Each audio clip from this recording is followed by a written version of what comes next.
He would have hated this cocktail. Cohasset Punch liqueur is red, so it's sort of impossible to make a green cocktail with it. We're still going to make a St. Patrick's Day cocktail with it anyway, and one with a fun story.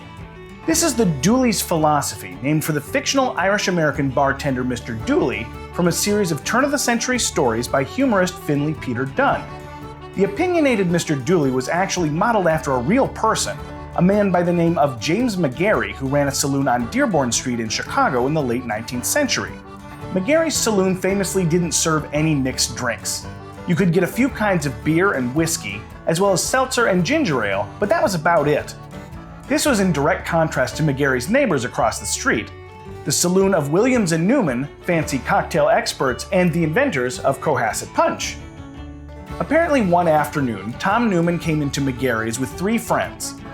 Newman was a flamboyant dresser much like the other 19th century mixology legends like Jerry Thomas, often wearing dress shirts with diamond studs.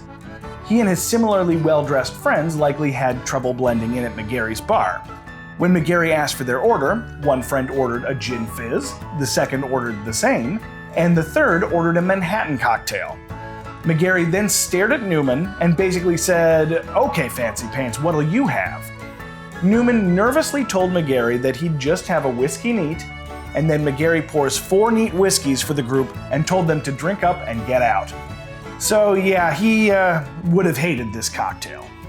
The Dooley's Philosophy uses Irish whiskey, Cohasset Punch, lemon with a little honey and herbal liqueur. And for our green, we've got a nice fragrant sprig of fresh mint.